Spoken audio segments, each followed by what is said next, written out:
जितने भी विकार माने गए हैं वो असल में विकार है नहीं। इसको बहुत ठीक ठीक समझ लेना है। विकार सिर्फ इतना है कि हम मात्रा से अधिक या दुरुपयोग कर रहे हैं। धन बहुत हो उससे फ़र्क नहीं पड़ता। फ़र्क इस बात से पड़ता है कि आप उस धन का सदुपयोग कर रहे हैं कि दुरुपयोग कर रहे हैं। हमारे महापुरुषों को अपनी साधना काल में अपने जो जो अनुभव हुए उन्होंने ग्रंथ में लिखे हैं। कहीं कहीं उनके प्राथमिक काल के भी अनुभव हैं। किताब में लिखी हुई हर चीज़ पूर्ण नहीं है। किसी ने अपने साधना के प्रथम खंड में ही, शुरुआत में ही चीज़ों को लिख डाला, पूरा समझा हुआ नहीं था। ऐसी पुस्तकें भी हैं। ऐसी पुस्तकें भी हैं जिन्होंने साधना के अंत में कुछ लिखा ही नहीं, लिखने की इच्छा ही नहीं बची। तो संकट ये है कि जिन्होंने पूर्णता के अर्थ में लिखने की कोशिश की वो लिख ही नहीं पाए। पूर्णता के अर्थ में तो जो अंदर है भाव के रूप में व्यक्त हो सकता है। लिखने वाला मामला थोड़ा टेढ़ा है। मैं पिछले 3 वर्षों से कोशिश कर रहा हूँ कि एक पुस्तक लिखूँ। 15-20 पन्ने लिख पाए होंगे। इसीलिए दरबार ने तय किया कि जो प्रश्नोत्तर रूप में हम आप चर्चा करते हैं, जो दरबार में लेक्चर होते हैं दरबार के द्वारा, वही लिपिबद्ध कर दिए जाए।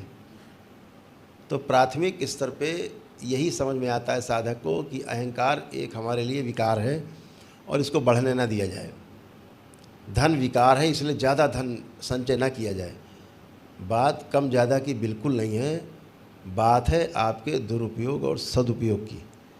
यदि आप उसका सदुपयोग करना नहीं जानते हैं तो फिर एक ही काम कर पाएंगे कि आप उसका दुरुपयोग ही करेंगे। There is nothing called bad. Děkuji za otázku, ale musím jasně vám sdělit a kategoricky musíte pochopit. जब महापुरुषों ने ये देख लिया कि अधूरे लोगों ने कि जब हमसे नहीं सधा तो सामने वाले से कैसे सधेगा, तो सीधे कह दिया भैया इसको कम करो। तो लोग कह देते हैं ना कि ज़्यादा धन संचय अच्छा नहीं है। कहते इतना काफ़ी है, ज़्यादा आएगा तो दुरुपयोग होगा। अपना चश्मा ठीक करना चाहिए कि हम किसी भी चीज़ की अधिकता से या कम होने से परेशान होने के स्थान पे हम उसका सदुपयोग करना समझ जाएं, सीख जाएं। ज़्यादा होने पर भी हमें उसको लेकर के अहंकार नहीं होता है। ये हर जगह लागू है, वो चाहे अहंकार के अर्थ में हो, चाहे वो मोह की बात हो रही हो। इसका लेवल क्या है जी। क्योंकि जैसे ही आप सदुपयोग वाले कॉलम में जाएंगे सब चीज़ें स्वनियंत्रित हो जाएंगी। वासनाएं अगर बढ़ी हुई हैं आपके, तो आपको समस्या है, उसे दुरुपयोग ही करना है जी। कोई रास्ता नहीं है। लेकिन अगर हम अपने क्रोध का सदुपयोग कर लें, परिणाम देगा।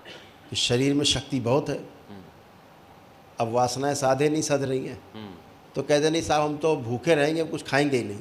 हाँ। इतना कमज़ोर कर देंगे अपने आप को कि बिस्तर से ही ना उठ पाए। जी। काम वासना आप मरता हुआ आदमी भी नहीं छोड़ पाता। जी। आप बॉडी से प्राइवेट पार्ट काट के निकाल दे तो क्या काम वासना मर जाएगी?